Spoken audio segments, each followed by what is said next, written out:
bad. What are you doing? Skipping stones. All right. Greetings from the Tour de France. This is James Start with Frankie Andreo on the first rest day of this year's tour in Besançon. We're here on the banks of the Doubs River, and we're skipping stones. Got one. Watch this. See, I know how to skip. You can't skip that. Thump. It's sunk. Yeah. Like the chances of Alberto Contador and Chris Froome in this tour, huh? Ooh, Huh? Yeah. Huh? They sunk, huh? Didn't they? Out. Out. Yeah, Out. definitely. And so now, coming up, do you think? I mean, Nibali's got the yellow jersey. Is he going to hang on to this thing for the whole time, or is he going to give it up? I think he needs to give it up again because it's still 2 weeks. And ideally, give it to an AG2R guy, or give it to a Team Sky rider. And I'm not talking about giving it to Richie Porte. Somebody further down, within 17th, 25th, into that range, because that's a team that can defend it. If you give it to a team that can't defend it, then they end up riding on the front anyways, kind of like Lotto did yesterday. And, you know, that's what he needs. He needs some help. He's going to need some help. Well, I was just talking to Tony Galopin. You know, he's still in 5th. Yeah, They could get it back. You know, and he's like, none of these guys in the top 15 are going to want to go up the road to try anything.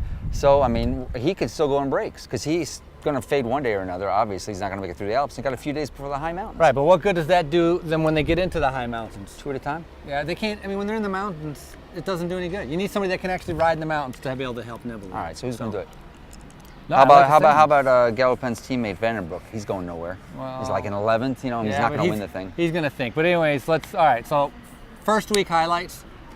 I guess I have 2. Well, highlight and bad disappointment. I'd say, well, the cobbles I thought were just amazing. England was amazing, obviously. Yeah, England was amazing. My cobbles also was amazing. Getting down from the mountain yesterday was definitely not a highlight. Yeah, all right. Okay. Mine, and I debated this. I don't know if it was Froome crashing or Cavendish crashing, but Cavendish crashing out on the very first day is my biggest disappointment of the tour. Oh, disappointment. I was going to say, if that's your highlight. No, disappointment. I did my highlights. I had my disappointment now. With, I'd say Contador because we still had a good, we had a great race with Contador and Nibali shaping up, and now Nibali is really taking the upper hand. I mean, can he be beaten? That's a tough one.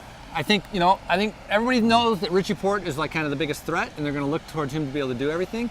Nibali could have a bad day, so yeah, I don't think this race is over. And then obviously 3, 4, 5, 6, 7 is a super close race. And TJ's right in there, which is great.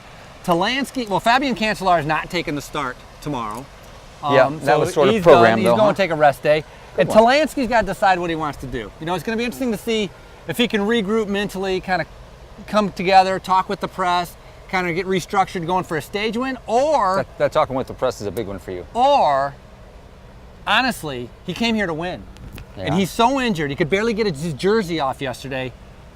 Maybe you got to just throw in the towel and just say enough's enough, recover, and move on to what's coming up next. Utah, Colorado, Vuelta. So I think he might drop out. World Championships. I think, it's not dropping out. I think it's making a smart decision. The way Cancellara left, I think that could definitely an option that Talansky needs to consider. And we'll see what happens. Well, he could... He still is going to get experience if he stays in the Tour. You know, he's only his second Tour. He was a learning experience last year. Still a lot to learn. We'll have to see. I don't know. We're going to find out a lot about Andrew Talansky in the next week, I think. But there's no reason to ride injured. If you're messed up, you just dig yourself deeper in the hole. Especially if you're a guy who came here to win. Yeah, I hear that. I hear that. But next week we go into the Alps. The Alps. It's some not serious challenges. Yeah, it's not the huge Alps that we've seen sometimes. Got a day up to Champs Russes, which is it's a mid-range alpine mountain, and then we have the big mountain day, which goes over the Izoard, the epic climb. But it's way early in the race, and they finally finish, or it's midway through the race, and they finally finish at a ski resort in the Southern Alps, Risoul, which is a good climb, but not outrageous. I don't think the race is going to be won or lost in the Alps, like it in many ways already has been on flat stages here or mid-range stages here.